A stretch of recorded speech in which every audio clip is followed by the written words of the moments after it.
All right. So we want to make our picks for the week. UFC 262, Charles versus Chandler. We got Fenrir here with me. What's going on? Living in Spain. I'm in Dallas, Texas. Pretty excited for tonight's fights. I think we got a lot of similar matchups and builds with the body types of Barboza, Oliveira, and Ferguson tonight. I think good, exciting body builds, in my opinion. I always like them when they're built like that. Yeah. So I like the fact that there's two lightweight fights, the main and the co-main. Yeah, and the bantam fight as well. They're gonna be good fights to watch. There's a lot of movement in that division. It's always the best division to keep track of, I think. So where do you want to kick it off? What do you want to kick it off with? Let's start with the main fight. Let's start with Charles and Chandler. The one everybody's having trouble to pick. I'm going with Charles. I've had him in my gut the whole time. I like Chandler a lot. I don't have a lot to go by of him knocking out Dan Hooker. Dan Hooker's taking a lot of damage. He got caught with a nifty left hook. Almost the same punch he caught James Vick with, that step in right, fake the right, hit him with the left, and dropped, It's just going on your back foot, heading the wrong direction. I don't think you got to learn too much about Chandler in his debut. And Will Brooks didn't do too good in his debut in the UFC. And his career in the UFC was, and he stopped Chandler pretty easily. I think Oliveira's on a roll and really come into his shell. I think he breaks Chandler down if he goes for the leg attacks. If he presses forward and doesn't let him just come forward with powering shots, I think he wins this fight pretty easily. It's going to be a hell of a fight, but I think if he just presses forward, attacks the calf kicks, and breaks him down, flips him, and chokes him, I think. 4th round submission, I'm thinking. All right. I was agreeing with you the whole week. I would have agreed with you, and I still do in a way. But I'm going to go with Chandler just because I seen him. I seen his face. I seen the look in his eye. One of those cases where I think his experience is gonna rise to the occasion. It's gonna be there. I know he's never fought nobody like Charles Oliveira. That's a fact. And Charles brings everything you just mentioned to the table. And like I said, the whole week, I had it in my mind just the way you described it, more or less. And I had Oliveira as a guy who's in his prime, stepping into more of his prime, while Chandler's kind of on his way down. He's still got more left in him, a lot more fight left in him. But I didn't see it. But I'm gonna risk it in a way per se, and go with Chandler. I think he's gonna try to make it a brawl. I think he knows. I think he knows. Listen, both these guys, they like to, press forward. Chandler always comes out fighting straight to the center of the ring. That's, I think, where the fight's gonna be fought. I think he knows. I think he knows also. I think he knows also that if he tries to, this guy doesn't load up. Charles is gonna be throwing consistent volume. I think Chandler's best bet, and he knows he's gonna try to make it into a brawl. And if he can get Charles to go there, I think that he got some advantage. Now let's see if he can get him to go there. I don't know. Charles Oliveira can keep it with the volume. If he can keep Chandler having to move and not step into his game, I think he can definitely, like you said, eat him up easily. I think I don't know. I think Paul Felder was able to stuff Oliveira when he was first making that weight transition back. I don't think that Paul Felder would be able to stop this Charles Oliveira. I don't think so, in my opinion. And I just think that's going to be similar to this situation. I think Charles Oliveira's BJJ is going to out-trump Chandler's wrestling. And you think he's going to go out in the ground at any time? You think that it's going to be mostly fought on top? I think it would be smart for Oliveira to fight kind of calculated but wild. Like throw really wild head kicks and spinning kicks and almost invite him to tackle him on the ground. How do you think match up on the ground? I don't like anybody on the ground versus Oliveira except Islam Makhachev. So but how's Chandler's wrestling? Chandler's wrestling's top notch. I think he barely probably out grapples Dustin. For him versus Eddie Alvarez is probably about even, I would say. You know what I mean? I see Oliveira. I can see Oliveira submitting him in the ground. Yeah, I could too. Clipping him.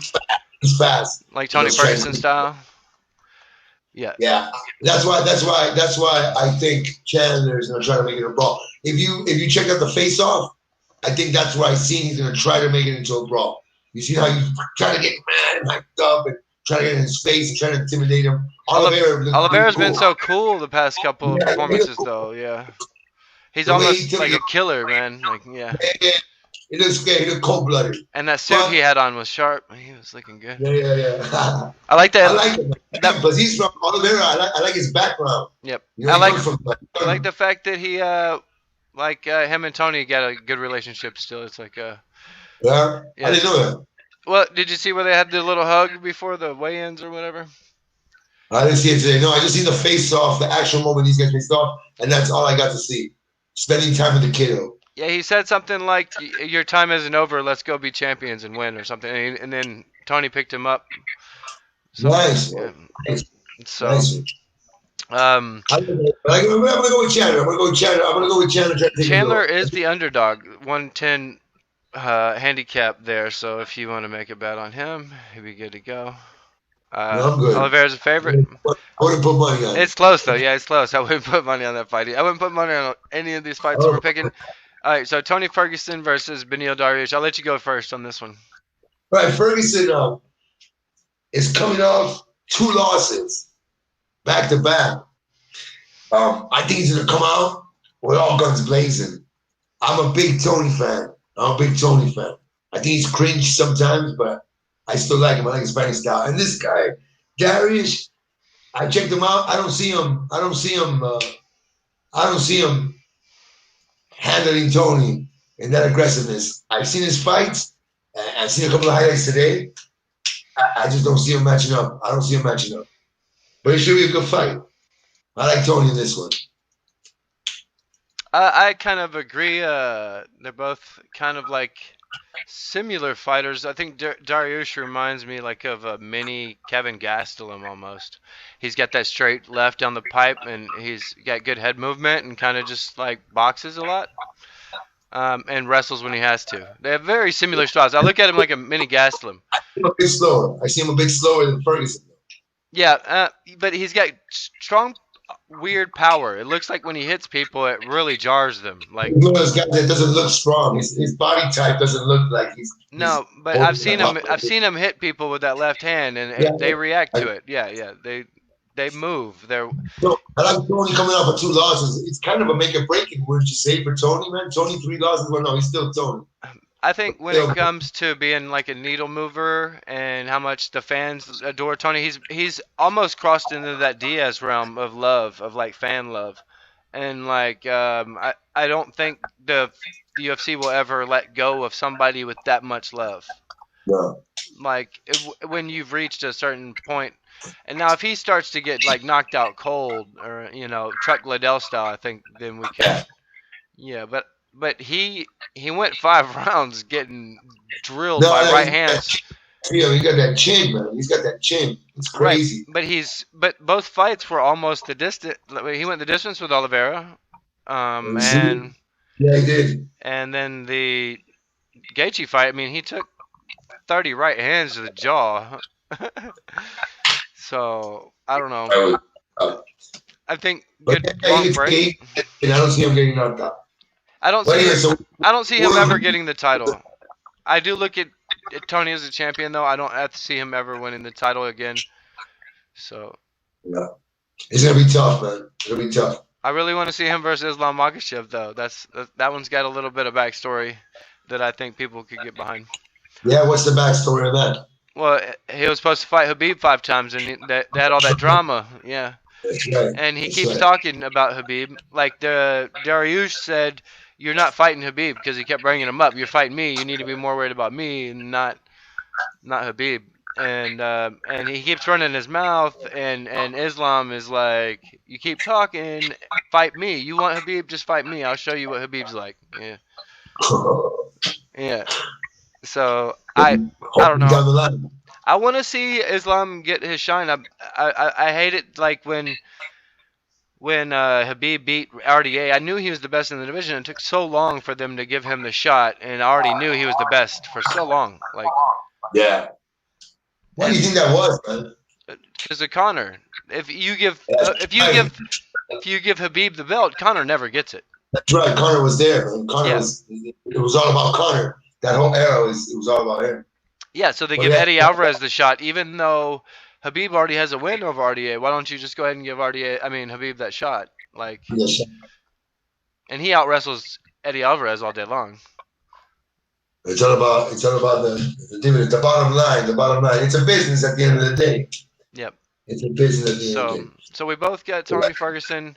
I wouldn't be surprised though if he hurts Tony and then somehow finishes him with ground and pound or something. You think? Yeah, I think Could it's be. possible. It's possible. So He's got to catch him. He's gonna have to hit him, man. He's gonna have to wear him down. I think I see Tony getting a submission on this guy. I think so. He might be one of them rolls or Darce chokes. He flips Darce him choke. with some. A standing Darcy even. I think he hits him with a 1-2, and then he dives and gets him with the neck, kind of. Yeah. I like Tony tonight because he's coming off that 2 loss. You know, coming off 2 losses and him being the way he is. He's that type of guy. He's the type of guy to go back on the win streak, I think.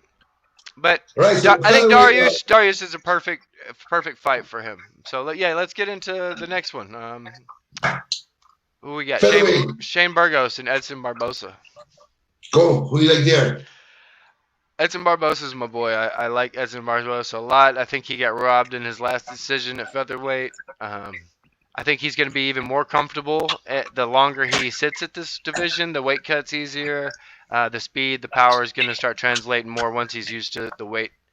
And Shane Burgos is really easy to hit. Has horrible head movement. I mean, you could possibly see a Terry Adam episode right here, I think. Like, you remember that, the statue? Was it? Yeah, man. Well, I agree with you there, man. I also got Barboza as my pick. He's coming off a win. Burgos is coming off a loss against Josh. Yeah, he showed he had a chin, this guy. I was checking out some highlights I seen today against this guy, Calvin Qatar. And I seen him that he had some chin, he took some good shots, but at the same time I see him leave his hands down a lot. He had his hands down a lot in that fight. And if he does this against Barboza, he's going to get kicked into it. His pressure game isn't the same as the guys that have beaten Barboza, and I don't think he's going to be able to apply that pressure to where Barboza's not getting full power. And Barboza's he's going to stand in front of him, to me, a little bit like Dan Hooker did. If you stand in front of Barboza like that, he's going to eat you alive. Yeah. He has his hands down. I seen him take some good shots against that fight I was watching today to try to check him out. The whole time I was noticing, he stayed squared in front, and a lot of times stays with his hands down. I can see Barboza. You can see the openings. He's one of those guys that even if you're not such a good keen eye to watch fights, you can see loads of openings. You're like, dude, I don't usually see so many openings like this. You know, and I'm like, Barboza's gonna chew him up. If he fights him that way, you know, throwing blows and leaving his hands waist down by here all the time. Yeah, if he just uses that traditional stance and speed, like it's fast. Everything, but Barboza's faster, I think. I've never seen anybody that throws that spin switch like he does. No, it's still. You know, one of my favorite parts in any fight is where I think it's the second Barboza Felder fight, and Barboza's hitting Felder with some of these kicks, and you can see Felder getting mad, like, like you can tell he's like, stop fucking hitting me. I like Felder though. I like Felder. Felder's a stand-up fighter. You can tell he's a good guy. Yeah. He's a company man, though. He's a church company man though. Yeah, that's true. Yeah, I like him too. But let's see. That one's another close fight. Barboza is the underdog, so we should be full of that Burgos Barboza fight though. So hopefully it's a good fight. If they don't Barboza doesn't get a knockout quick, well, the guy seems to have a chin. Yep. But that eventually will catch up to you. Like that eventually, somebody's gonna hit you, and you're not gonna have a great chin. Because Barboza, man, he's very precise, man. He finds you. He finds that button. He finds your chin. He finds your temple. I'm gonna call it. I'm gonna call it. He's gonna stop Burgos' second round body shot. All right, you're going that way with the prediction. Go, good call. Second round body shot. Wait, and with the Tony Ferguson fight, I'll go with you on that one. Third round, submission somewhere after he hits him standing. So I took Chandler. Just because I'm banking on he's gonna make it a brawl. Let me put that down because I just chose that too. I was really not sure. Fourth round, Oliveira submission. Fourth round. Fourth round submission. Third round I submission. think he wins it in a knockout, brawl knockout, first or second round. Yep. Late first or early second. If it goes past that, I think Oliveira takes it easily. Okay. All right. So where do you wanna? All right. What do you What's a fight that you're looking forward to that people might want to watch? Right. So the fight we were talking earlier, I think we agree on this one too, which is that Matt Schnell, Rogerio Bontorin. Yeah, the one to kick off the main card. I think they purposely put that one there just to get people excited for the night. Could be. Yeah, these guys are not ranked. I was looking at their highlights today. Fast fighters. They like to fight. They like to get in there. Mm-hmm. So I think it's gonna be They're both competing for a name. I think those are the guys that will always put up a good fight. They're both fighting for the same spot, kind of. It reminds me of that Joker situation where he breaks the pull stick and he's like, "Here you go. You want a part of the team?" Rogerio 16-3 and Matt Schnell is 15-5. So you think these guys, if the winner of this will get to fight somebody in the rankings, the top 15? I hope so. This fight? I hope so. Makes sense, though. Yeah, I mean Matt Schnell's got a good record, right? Like 15-5, 16-3. Yeah.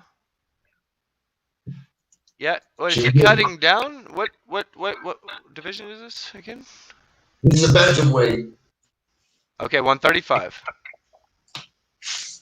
Let me tell you, Schnell is coming. This is Schnell's last fight. He says 135, 125. So one of them just fought at. Okay. So Schnell's coming off a decision win against Tyson Nam. Oh, Tyson Nam's fun to watch too. Okay. You know a lot of these guys coming up. They're not too famous. I like that. Yeah. These fights are usually the best fights in Texas. These fighters are trying to make a name for themselves. Yeah, pretty close odds too. That's gonna be a good one. What are the odds on that? Matt Schnell is the favorite. Rogerio's got a plus 135 handicap. And then you have Souza, who's fighting a young killer that I think they're trying to use Souza as a stepping stone. We kind of both saw that earlier. Andre Muniz. Yeah. Who's this guy from? Brazil? I've seen some of his highlights. Yeah, he's Brazilian. He's 6'1", 185. So he's looked really good. 20-4. That's why I think Souza got knocked out by the up punch from Kevin Holland, and I don't think you're supposed to be getting knocked out like that. That's not supposed to happen to you. Like, to get slap punched and completely KO'd. Souza's got he's got his miles on him already, man. Yeah, I think a lot of people would be smart to bum rushing people that they think are head cases. Test the chin real quick to see what happens. So that's what you're looking forward to seeing fight, Andre Muniz, is that it? I like him, and I also like Lando Venata, but the guy he's fighting could, Mike Grundy. Yeah, Mike Grundy, he's good too. No, it's not. He's the favorite, so that's another fight. I was checking out Andre Muniz highlights earlier. He looks like a beast. Yep. I mean, there's a lot of good fights. You like the Jordan Wright and the Jamie Pickett fights. I like Jordan Wright because of his nickname, first and foremost. The Beverly Hills Ninja. I thought that was hilarious. And then checking him out, his highlights earlier, he's got a weird way about him. I don't know. I want to see how he does. I haven't seen any of his UFC fights. I was actually checking out some highlights from another promotion. So I haven't seen him fight in the UFC. The first card just kicked off right now. The Christos and Soriano just kicked off. Okay, and I think the whole prelims card is really good, actually. It's one of the best prelim cards I've ever seen, actually. From Yeah. Andrea Lee to Shevchenko, I think Andrea Lee's gotten robbed a lot. Jordan Wright versus Pickett, that's another prospect, as well as Mike Grundy and Andre Muniz is a great prospect. Now, Lando Venata, he fought that war with Tony Ferguson, remember? Um, Yeah. yeah, that he's always exciting. So, yeah, great card to look forward to. You got anything else you want to talk about, or? Not really, man. Have Uh, the prelims started already? Yeah, the first card just kicked off. Ready. I'm about to go take my kids to the gymnastics center and go Uber for the night. All right then, man. I'm gonna probably kick back in here whenever the Let me know when you want prelims to kick fight, off. and we talk a little more. Yeah, we'll do it. You want to do a post-fight show tomorrow or the next Sure. day? Hit me up. Hit me up. We'll do it for sure. All right, cheers, bro. All right, man. Very good.